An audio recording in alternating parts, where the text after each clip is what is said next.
राम राम जी, जय श्री राम, हर हर महादेव। मैं बाबा रामदास और आप देख रहे हैं खरी खोटी। मेरे साथ जुड़ गए हैं आज ठाकुर बंटी सिंह जी उर्फ बंटी भैया। और मैं इस समय यहाँ स्कॉटलैंड में हूँ, बंटी भैया दिल्ली में है। बंटी भैया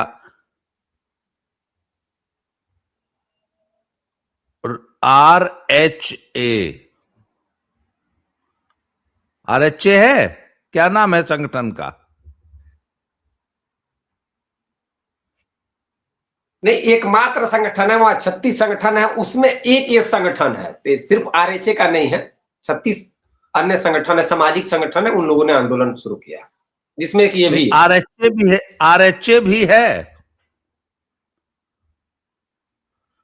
जी, आरएचए भी है ना। उसका अभी लोग आए तो उसको तो हम भगा नहीं सकते। जी, RHA का फुल फॉर्म क्या है? RHA का फुल फॉर्म क्या है?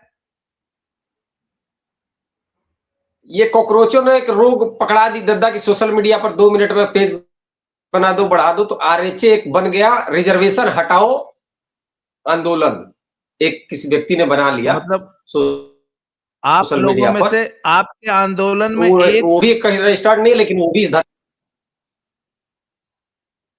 जी, आपके आंदोलन में 36 मतलब गोजर की 36 टांग है, जिसमें से एक टांग का नाम है रिजर्वेशन हटाओ, यही ना? जी जी जी जी जी, एग्जैक्ट एग्जैक्ट एग्जैक्ट, आप बाकी सही कह रहे हैं, 35 यही सही बात। बाकी 35 की हिम्मत नहीं है कि बोल देंगे रिजर्वेशन हटाओ। कहते नहीं, दो पर सुधार दो, हमको भी दो, गरीब को भी दो, सिर्फ इन्हीं लोग को मत दो। हाँ, ठाकुर बाभन को भी दो। बिल्कुल। मतलब मेरिट तो वहां भी कंप्रोमाइज होगी ना भाई। एक आदमी को सिर्फ इसलिए नौकरी दे दी जाए कि वो गरीब है, यही ना? जी, या मेरिट पे नौकरी दी जाए? एग्जैक्ट। भैया आप क्या, एक मिनट, गरीब अगर -40 नंबर लेगा तो उसको भी डॉक्टर बना दिया जाए? आज मुख्य है कि हमको तो 100 में से 99 नंबर पे भी नहीं सीट मिल रही है, और हाई लोग जो है, यादव जी लोग या हाई जो जाटव भाई लोग और चंद्रशेखर के भैया लोग -40 में भी डॉक्टर बन जा रहे हैं। तो आप लोग कह रहे हैं कि नहीं, गरीब आदमी को भी -40 में बना दो डॉक्टर। आप लोग की तो यही मांग हुई ना। मेरिट से तो आप लोग भी कंप्रोमाइज कर रहे हैं, तो अंतर क्या हुआ?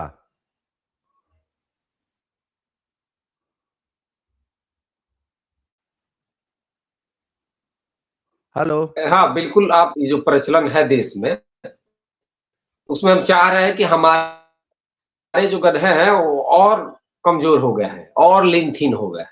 ये बात एग्जैक्ट, आप सही बोल रहे हैं। मेरिट से कंप्रोमाइज होने का नाम ही है आरक्षण, और ये दुनिया के किसी कोने में है नहीं। आप तो लंदन है, वहां है दादा, आप बताएं उसके बाद। वहां है।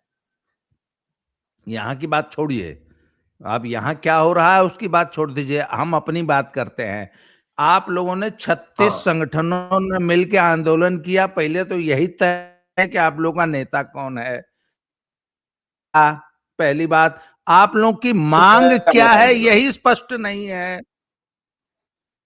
ना। ना, आप लोगों की मांग क्या है अभी आपसे पूछ लिया जाए कि आप, हाँ, क्या मांग है? जी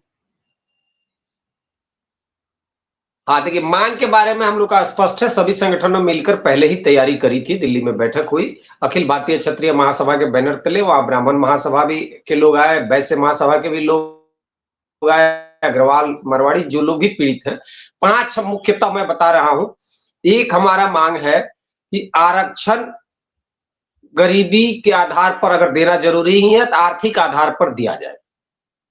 तो हम अपने गरीबों की और सभी गरीबों की लड़ाई लड़ रहे हैं, और जब जिस प्रारूप में आरक्षण मिल रहा है वो अमीरों की लड़ाई लड़ रहा है। 5% से भी कम, 2% लोग, 2-3 जातियां ओबीसी की या 2-3 जातियां दलित की, ये 75 सालों से आरक्षण का ले एक ही परिवार ले रहा है।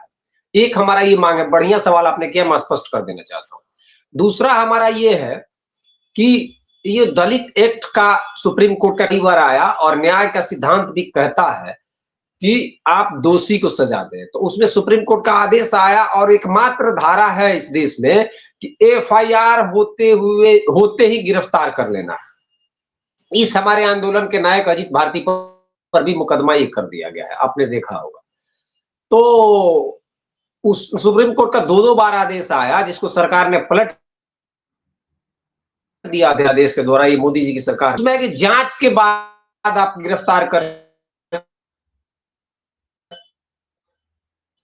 कोई भी घटना कोई भी आवेदन आया तो दो कारणों से आ रहा। एक तो हमारा व्यक्तिगत विद्वेष, सरकार ने उसमें वजीफा तय कर दिया है कि सिर्फ हम दद्दा पर मुकदमा कर देंगे तो इसके लिए हमको 1 लाख से लेकर केस के नेचर के अनुसार 12 लाख रुपए, अभी अभी तुरंत एक गिफ्ट दिया है मोदी जी ने करीब 1 हफ्ता पहले, आपने देखा होगा, ये थोड़ा सा रकम पहले था। तो ये इसकी समीक्षा की जाए और हजारों परिवार है इस देश में जो दलित एक्ट लगा कर माने एक परिवार है जो 42 मुकदमा किया है गांव भर के लोगों पर, और वो कहता भी है, जाके कंप्रोमाइज भी कर लेता है, वो कहता है कि भाई हमारी दुश्मनी नहीं, हमारा इसे घर चल रहा है, मतलब हम इसे कमा रहे हैं, बाद में केस कंप्रोमाइज हो जाता। 8% रेशियो है दलित एक्ट के सजा होने का, पूरे देश की मैं बात बता रहा हूँ, इच्छा हो। दूसरा, ये आरक्षण वर्तमान प्रारूप में है, इसकी भी समीक्षा हो कि कौन इसका लाभ ले रहा है, कौन नहीं ले रहा। तीसरा हम लोग का मांग है कि जो महापुरुष हैं सभी समाज के, वैश्य हो, ओबीसी हो, दलित हो, मुस्लिम हो, हिंदू हो, कोई हो,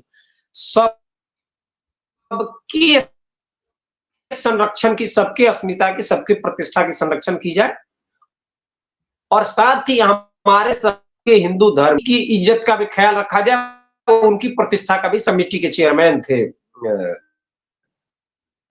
संविधान सभा में, उनके खिलाफ बोलने पर तुरंत आप एफआईआर आपके हो जाता है, आप जेल जाने के हकदार हो जाते हैं, सजा के लिए हो जाते हैं। तो डॉक्टर राजेंद्र प्रसाद जो संविधान सभा के अध्यक्ष थे और लोग भी जो उसमें थे, बाल गंगाधर तिलक और सरदार पटेल, इवन नेहरू, जो भी फ्रीडम फाइटर रहे थे, भगत सिंह, जो लोग भी हैं, सबका संरक्षण किया जाए। हमारे देवता देवी के वो कानून उस तरह का भी बने, नहीं तो ये कानून हटाया जाए सबका, एक हमारा ये मांग है। और बाकी हमारा के लिए करें, और ओबीसी में क्रीमी लेयर है, ईडब्ल्यू खड़ी हो गई कि नहीं आरक्षण दिया, ये आप भी सुन रहे होंगे, ये बड़ी वाहवाही लुटाई गई कि हाँ हम आपको ही आरक्षण ले, हमको वो आरक्षण का मजाक है, सिर्फ हमको कट ऑफ मार्क्स में उसमें सुविधाएं हैं, बाकी न फीस भरने में, फॉर्म भरने में, रहने में, हॉस्टल की सुविधाएं, कोचिंग की तैयारी, किसी भी तरह का रिलैक्सेशन नहीं है। वो सिर्फ कहने के लिए, मन को ठंडा करने के लिए, शीतल करने के लिए वो आरक्षण। ईडब्ल्यूएस सरलीकरण आपने शब्द सुना होगा, इस संगठनों के मांग में है, ईडब्ल्यूएस को जो दिया जा रहा है उसमें सरलीकरण की जाए। इसको भी अगर आरक्षण इतनी सुविधाएं सबको है, वो लिए दादा एक नया संघ आया जो सोशल मीडिया का उपज है, कॉकरोचों के बाहर, और जिनको आप अलग शब्दों में बोलते हैं, और उसके बाद एक लड़के ने पेज बना लिया और आरएचए एक संगठन का नाम रख लिया और उसको ऊपर कर दिया जा रहा है कि ये तो रिजर्वेशन हटाने के लिए बैठे। इन मूल बातों को संगत है, उसको ऊपर कर लिया गया एक नए नावाली संगठन को, और हमारे संगठन 35 जो लंबे समय से काम कर रहे हैं 75-70 सालों से, उसको दबाया जा रहा है। जी, सबसे पहले तो मैं दर्शकों से एक क्षमा मांग लूं कि भैया यहाँ मैं ये वीडियो ग्लासगो में बैठ के बना रहा हूं, बहुत उन्नत राष्ट्र है, सब कुछ बहुत अच्छा है, पर इंटरनेट की दशा इतनी खराब है कि हमारे गांव में भी इससे बेहतर इंटरनेट आता है। मुझे आपकी आवाज बड़ी कट कट के सुनाई दे रही है, दर्शकों को इस रिकॉर्डिंग में क्या सुनाई देगी, पर दर्शक थोड़ा सा बेयर कर लें भैया, मजबूरी है, मैं इसमें कुछ कर नहीं सकता हूं। पर मुझे अब तक जो आपका पूरा ये मैं क्योंकि जब आपका ये शुरू हुआ वहां पे आंदोलन, तो मैं यहाँ था, मैंने बहुत ज्यादा इसको फॉलो नहीं किया, 2 दिन से 3 दिन से फॉलो कर रहा हूं। मैंने देखा है कि आप एक हेडलेस चिकन, एक ऐसा मुर्गा जिसकी गर्दन हैया नहीं है, और वो जो है नाल मढ़ा रहा है कि मैं भी आंदोलन करूंगा। आप लोगों की एक शिकायत और है कि काकरोचों ने इतना उत्पात किया, उनको उनके आगे सरकार एकदम नतमस्तक थी, नहीं नहीं इनको कुछ नहीं कहना है, और हम लोग को सरकार दौड़ के मारने पे उतारू है, बिल्कुल मारेगी। आप लोग हैं सवर्ण, एक बात आप लोग समझ लीजिए, हम लोग भी समझ लें, मैं भी सवर्ण हूं। हमारी पॉलिटिकल औकात है जीरो। जीरो मतलब जीरो। आप खून फेंक के सड़क पे मर जाइए, आपके मुंह पे कोई मूतने नहीं आएगा, क्योंकि आप सवर्ण हैं। ठीक? आप हालांकि आपकी भी संख्या 30% से कम नहीं है, 30% है आप लोग, पर 30% के बावजूद आपकी पॉलिटिकल औकात है जीरो। अभी आप दलित होते, अभी आप मुसलमान होते, अभी आप ओबीसी होते, तो ये सारी पार्टियां आपको भी तेल लगाना, आपको पता है तेल कहां लगाया जाता है, आपको भी सुगंधित तेल बिल्कुल। लगाने के लिए अभी तक आपके हाजिर हो जाती। मोदी जी तो खैर, मैं उनके मोदी जी के बारे में कुछ कहता हूं तो ब्लास्फेमी हो जाती है। आजकल हमारे बीच में भी एक ऐसा वर्ग तैयार हो गया है जो मोदी जी के लिए कुछ भी कहने पर जो है 6 इंच छोटा कर देता है, 4 इंच 5 इंच जितना हो, सबका 6 इंच मतलब होता नहीं है, तो 4-6 इंच छोटा होने का खतरा हो जाता है। तो मैं मोदी जी के खिलाफ कुछ कह नहीं सकता, ये ब्लास्फेमी मैं करके पछता रहा हूं। तो मोदी जी आपके सामने नहीं बिछेंगे सर। मोदी, अमित शाह, राजनाथ सिंह ने बोल दिया हमारे रहते कोई आरक्षण को छू नहीं सकता, और आपके एक संगठन का नाम है रिजर्वेशन हटाओ, आरएचए है ना। आप लोगों को तो यही पता नहीं है कि संगठन का नाम क्या रखना है। आरएचए को शामिल कर लिया ना आप लोगों ने, अब लोग बोलेंगे आरएचए वाले आरक्षण हटाने के लिए ये आंदोलन कर रहे हैं। आप लोग की पॉलिटिकल लाइन ही जीरो हो गई। आप लोग अगर आप उन लोगों में से एक आदमी भी आरक्षण हटाने का नाम ले देगा, आपका आंदोलन वहीं फेल। कोई पॉलिटिकल पार्टी आपकी बात नहीं सुनेगी भैया। और सुनिए जी, मेरिट मेरिट पर देश चले, मेरिट पे देश चले, आप ये चाहते हैं ना। मेरा एक सवाल है, कुछ लोग मुझसे बड़े नाराज होते हैं इस सवाल पे। नौकरी मेरिट से मिलना चाहिए, आप ये कहना चाहते हैं ना। हाँ, पढ़ाई भी मेरिट पर होनी बाकी चाहिए, इलाज भी मेरिट पर होना चाहिए, नौकरी भी। हाँ, और बाकी सब चीज, सिर्फ नौकरी और इलाज, 2 चीजों में मेरिट चाहिए, बाकी कहीं मेरिट नहीं चाहिए।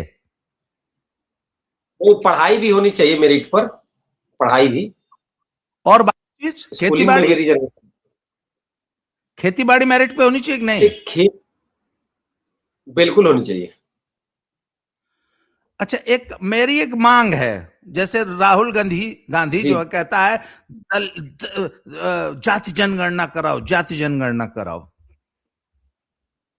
एक काम कीजिए, आपके अंदर हिम्मत है, आप एक मांग कर दीजिए कि पूरे देश में कृषि भूमि की भी गणना कराओ, कि किस बिरादरी के पास कितनी भूमि है, किस बिरादरी के पास। अच्छा, इस किसी भी दुनिया का सबसे कीमती एसेट क्या होता है? नौकरी होती है? नहीं, सबसे कीमती एसेट होती है जमीन। नहीं, जमीन। राजा किससे कहलाता है? जमीन से। 32,000 स्क्वायर किलोमीटर अक्साई चीन पे कब्जा कर लिया, वहां पर घास का तिनका नहीं उगता, फिर भी चीन ने कर लिया ना। सबसे कीमती चीज क्या होती है? चाहे बंजर हो जमीन। आपके अंदर जी इस पूरे संगठन में हिम्मत है कि ये मांग कर दे कि इस पूरे देश में कृषि भूमि की गणना हो कि किस बिरादरी के पास कितनी है?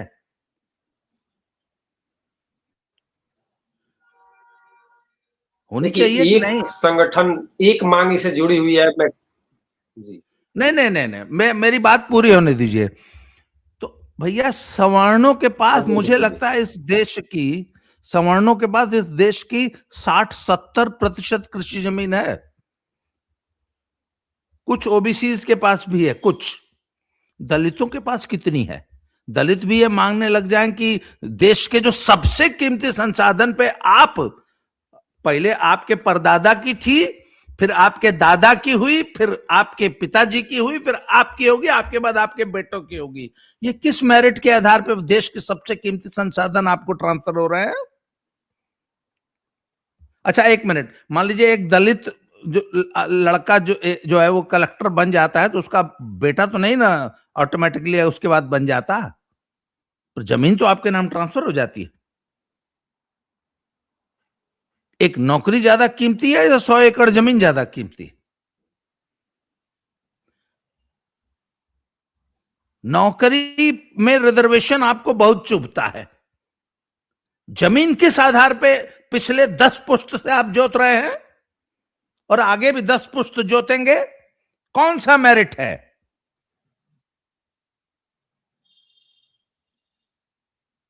ये मांग अगर दलितों ने शुरू कर दी कि हमको ठीक है, हम आरक्षण छोड़ देंगे, देश की जमीन में हमको बराबर हिस्सा चाहिए, सर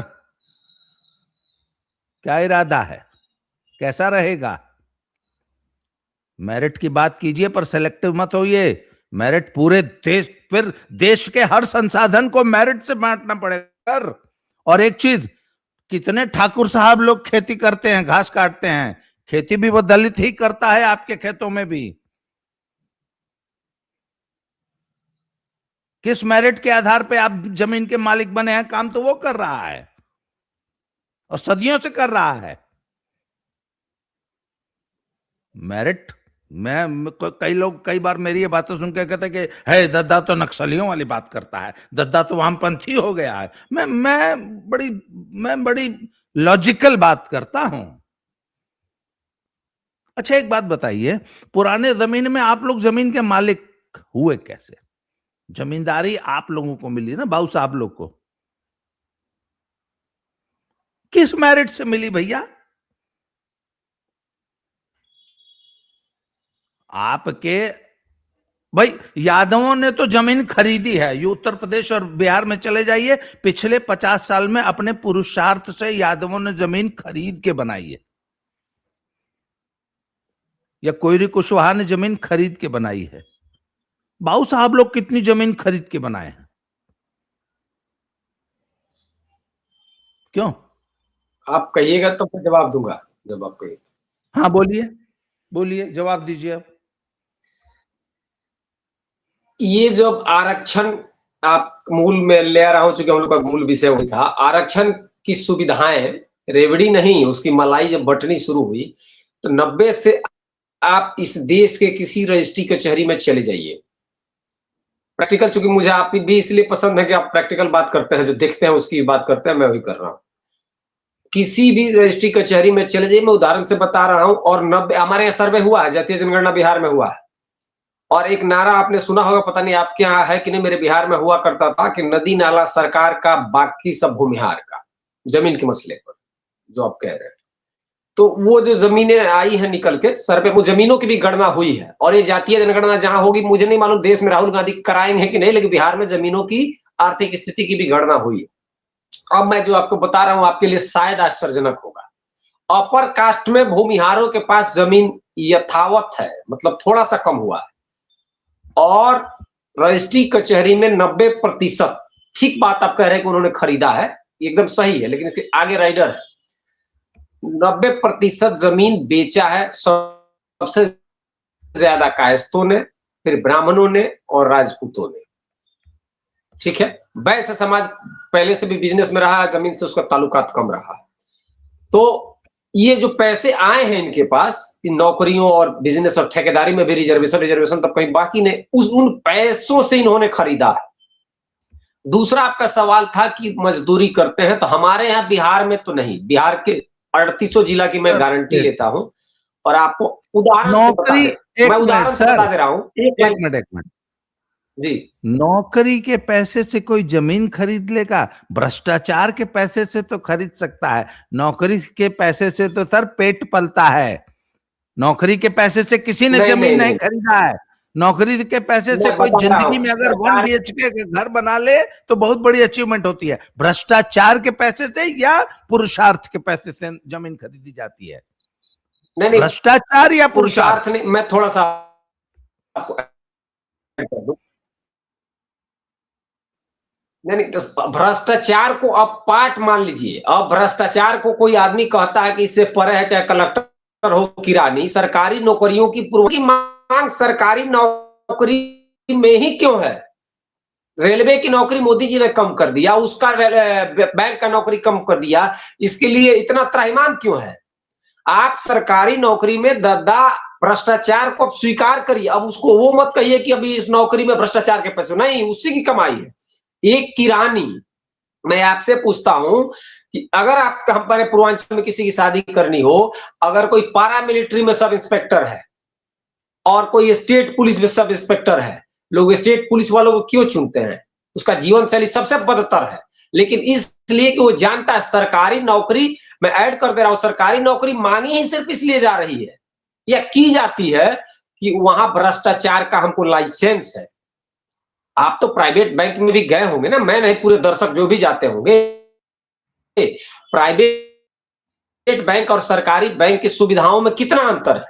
आप 8 बजे रात को सेल्स वाले को पता चल गया कि हम कहीं खाता खुलवाने आए हैं, अब कोई प्राइवेट बैंक में बुलाकर खाता नहीं खुलता, 5 मिनट में आपके घर जाकर खुलता है। और स्टेट बैंक में, सरकारी बैंकों में तो आप भ्रष्टाचार को उसका मान लीजिए कि अगर किरानी से कलेक्टर तक है, जो कमाई है उसकी सैलरी से नहीं, भ्रष्टाचार से होती है, तो उसमें जोड़िए।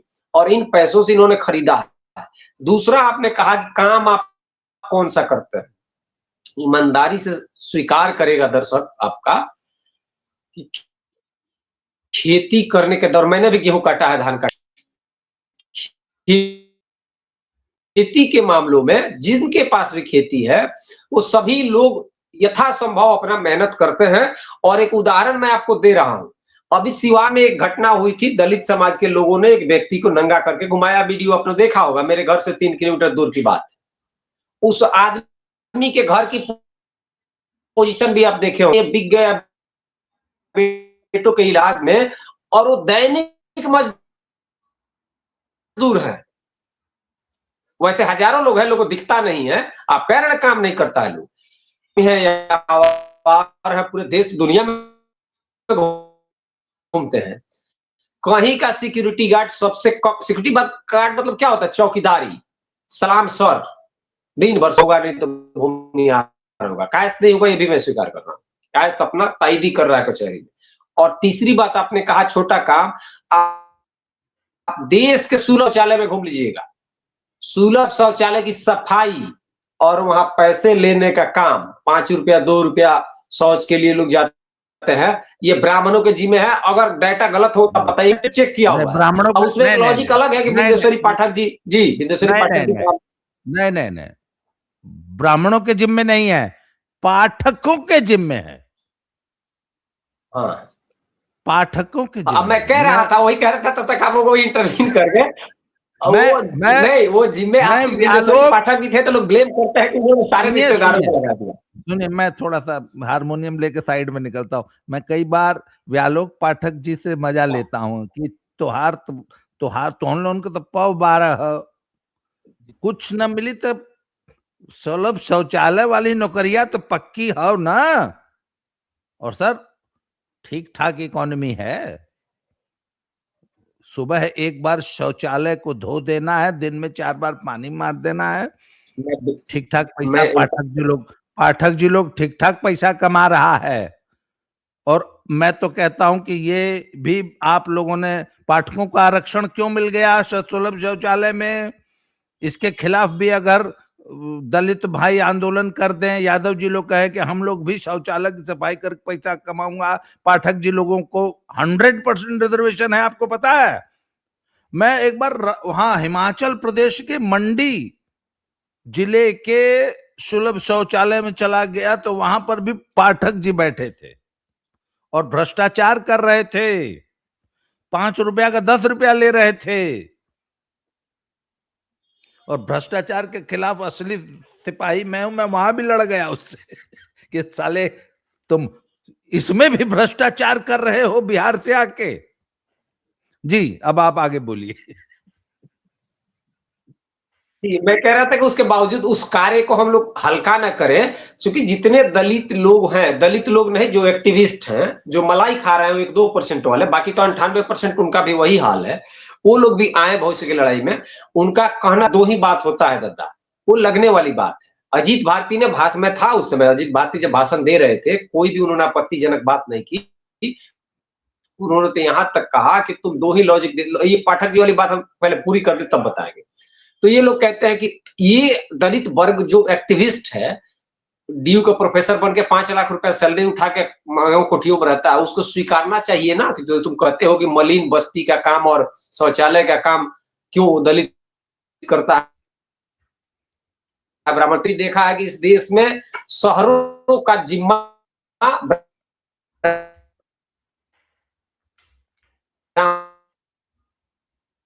दूसरा, ये लोग बड़े हल्के शब्दों में कह देते हैं कि आरक्षण तब खत्म होगा जब, ये कहा था अजीत भारती ने कि ब्राह्मण अपनी बेटी देगा। एक तो ब्राह्मण पैदा ही लिया है ब्राह्मण, खैर वो दीगर बात। कहते हैं कि बेटी देंगे तब, तो तुमको ब्राह्मण की ही बेटी क्यों चाहिए? दलित में 100 जातियां हैं, ओबीसी में 300 जातियां हैं, वो क्या आपस में बेटी रोटी का संबंध है उनका? ये डबल स्टैंडर्ड नहीं है तो क्या है? वो आपस में कर ले। कहां पासवान किसी दूसरे दलित समाज के व्यक्ति के यहाँ शादी करता है? कहां यादव कुर्मी के यहाँ शादी कर रहा है? कहां कोई, ये तो कोई लॉजिक नहीं। और ये लॉजिक दद्दा बुरी बात ये है कि पार्लियामेंट में कही जाती है। हुकुम देव नारायण यादव 5 बार के एमपी, आज उनका बेटा एमपी है, उन्होंने ये बात कहा, उनको दिया गया। तो ये इस बात को अजीत भारती ने कहा था। दूसरा एक बात उन्होंने कहा कि आप लोगों को आपत्ति है बेटी पर, आप लोग कहते हैं कि अंबेडकर ने 35 की 38 डिग्री शादी ब्राह्मण के यहाँ की और अपने बेटी या बहन या परिवार के सदस्यों की भी, महिलाओं की भी शादी शायद ब्राह्मण के यहाँ की। ये वो डेटा से कर रहे थे, झूठ नहीं बोल रहे। उन्होंने कहा कि भाई तुम ब्राह्मण कन्या सिर्फ वरण करना चाहते हो, वो 35 ब्राह्मण कन्या तुमको वरण कर ले। इस बात से मैं अजीत भारती से सहमत हूं कि आईएएस, आईपीएस, डॉक्टर, इंजीनियर जब एलीट क्लास में आप चले जाते हैं, मैं उस बारात में गया हूं कि जहां दलित समाज का बारात ब्राह्मण कन्या के यहाँ गया, मेरे ही सिवान के पचरुखी की घटना है, भागलपुर से बारात आई, तो वहां तो क्लास खत्म हो जाता है, आप उस योग्य बने। चिराग पासवान की मम्मी तो ब्राह्मण है, आप जानते हैं, कहां किसी को आपत्ति हुई? कहां ब्राह्मण महासभा निकला कि हमारी बेटी तू क्यों ले आए? जबकि चिराग अपने माता पिता की शादी के एक पहले जन्म ले लिए थे, जान लीजिए, वो भी अभी चमत्कृत व्यक्ति है। उनकी 82 में आप नेट खोलकर देखिएगा, 82 में उनका सर्टिफिकेट आवेदन जन्म हो गया था। अब 83 में शादी हुई रामविलास पासवान से, रीना पासवान की, रीना शर्मा जी बाद में पासवान हुई, और वो डगरुआ आए थे लेकिन वो दलित है, समझिए, वो दलित है आज भी। लेकिन तो ये लॉजिक अजीत भारती ने दिया, और उसके बाद अजीत भारती पर रातों रात मैं जहां हूं वहीं नॉर्थ एवेन्यू में थाने में मुकदमा किया गया। तो उनका मांग, अगर इसमें हमारा एक मांग है कि कोई अगर इंदिरा गांधी को गाली दे, अटल जी को गाली दे, उस पर भी मुकदमा होना चाहिए। मोदी जी को गाली दे, उस पर भी मुकदमा होनी चाहिए। मोदी जी को तो रोज मधु किश्वर और सुब्रमण्यम स्वामी समझा रहे हैं ना कि क्या है ये, उससे भी बड़ा अजीत भारती ने जो शब्द इस्तेमाल किया। अच्छा, एक चीज आपको शायद जानकारी है कि नहीं, मैं बता दूं दर्शकों को, अजीत भारती पर मुकदमा क्यों हुआ है। वो भाषण देने के चलते नहीं हुआ है, वहां जाके एक्टिविज्म करने के लिए चलते नहीं हुआ है। वो लाइव, जैसे आप भी, अच्छा, अजीत भारती जी एक टी शर्ट बनवाए हुए हैं, उसमें लिखा हुआ है पॉइंट ब्लैंक, और नीचे बड़ा, अब पहने हुए थे, मैंने देखा, मैं मिला उनसे 2 घंटा। हिंदी में लिखा हुआ वो आप बोल देंगे ज्यादा, जो नहीं बोला था वो असम वाला सीएम, तो उनका के लिए आप ये बताइए, में किसी ने कहा कि तुम अपनी बहन से शादी करा दो मेरी या चंद्रशेखर रावण की, लाइव की बात है, जो एफआईआर है जिस तरह का, उन्होंने यही कहा कि मेरी बहन की शादी हो गई है, अगर तुम्हारी बहन की करनी हो तो तुम बताओ। इसमें कौन सा व्यक्तिगत बात कमेंटा कमेंटी है, और इसके आधार पर वो एक्ट लगा है, जिस एक्ट के विरोध में हम लोग हैं, और हम ही लोग नहीं है, सुप्रीम कोर्ट है उसके लिए ज्यादा। अच्छा, 80% तो ओबीसी के लोग हैं उस एक्ट के पीड़ित।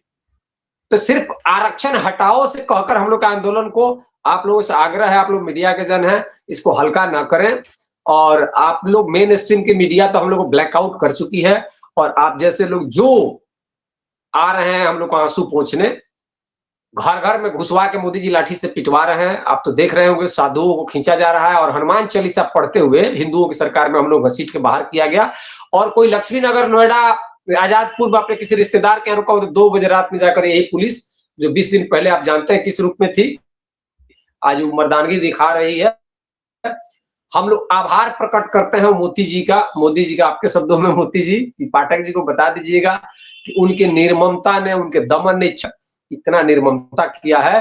अंदर जो लोग है बैरिकेड किया गया है, आप श्रीकांत जी से पूछ सकते हैं कहां से, जेल की तरह बैरिकेड किया गया। अंदर के लोग खा रहे हैं, पी रहे हैं, मर गए, जिंदा है, हम लोग को मालूम नहीं है।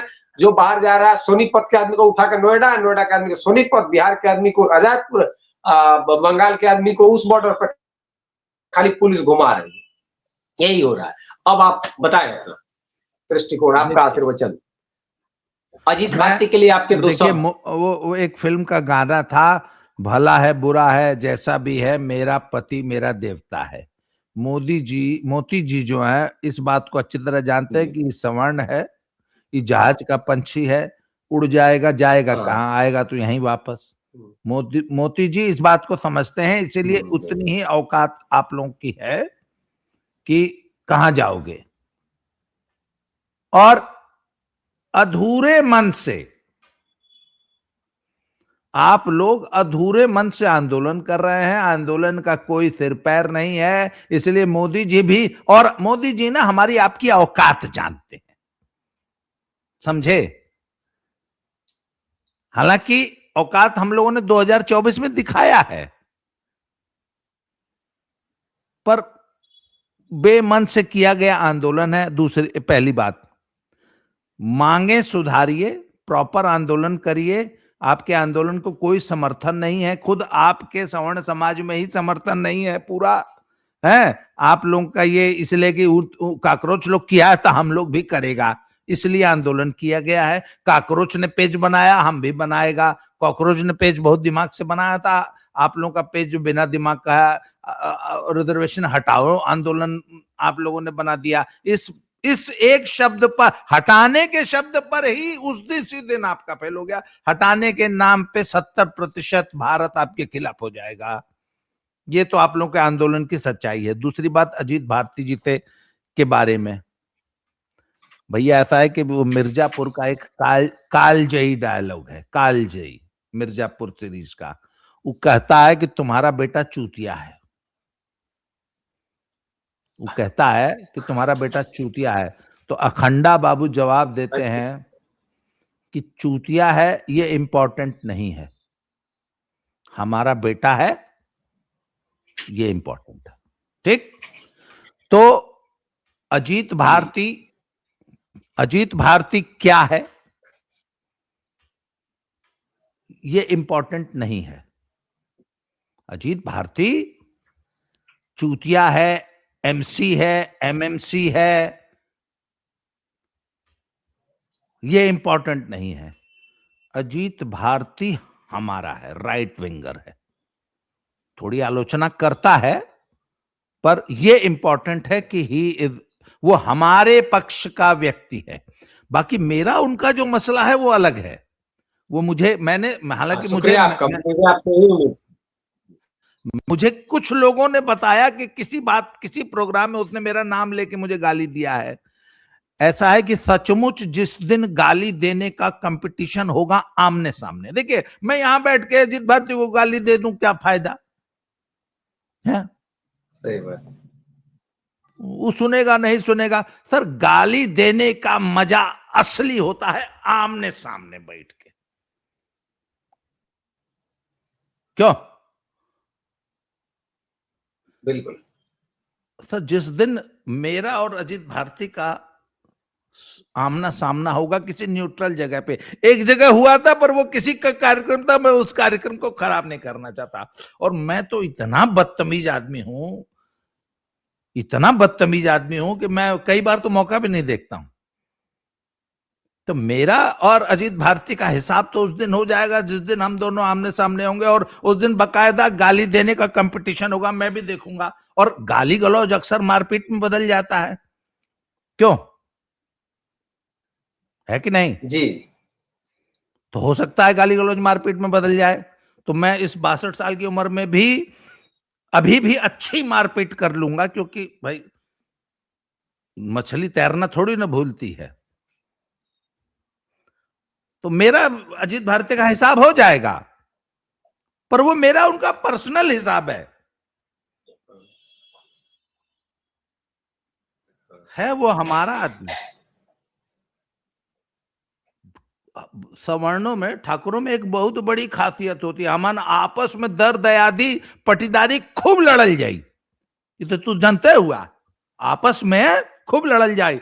पर जहां कौनो बाहरी से मुकाबला भय, कहो भैया, जहां कभी किसी बाहरी से मुकाबला होगा तो सब मतभेद भुला के सब एक उससे लड़ेंगे, और लड़ाई जो खत्म हुई फिर आपसी लड़ाई शुरू। तो हमारा अजीत भारती का हिसाब होता रहेगा, पर वो हमारा आदमी है। अरे यार दर्द याद से कितनों लड़ाई हो जाए, रही तो अपन भाई ना, क्यों? दर्द याद से कितनों लड़ाई हो जाए, कितनों मतभेद हो जाए, रहेगा तो भाई ना। तो अजीत भारती हमारा भाई है। हाँ लड़ाई झगड़ा होता रहेगा, वो हम और निपट लेंगे। मैं भी इंतजार कर रहा हूं कि किस दिन भेटा जाए हमके कभी, तब हम उनके बताए गाड़ी कैसे दहल जाला। तो आज की चर्चा को यही समाप्त करते हैं।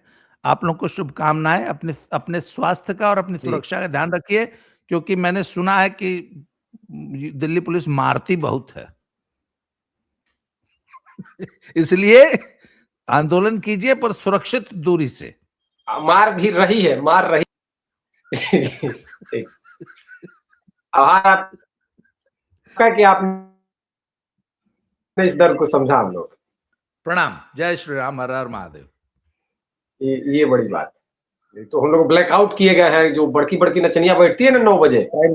हाँ हाँ हाँ, वो इसलिए ना सर, आप लोग की पॉलिटिकल औकात कुछ नहीं है ना, तो कुछ आप लोगों से एक को बाल नहीं उखड़ेगा, कौन सा बाल आप समझ जाइएगा, पॉलिटिकली आप लोग को उखाड़ नहीं पाएंगे। इसलिए जय श्री राम, हर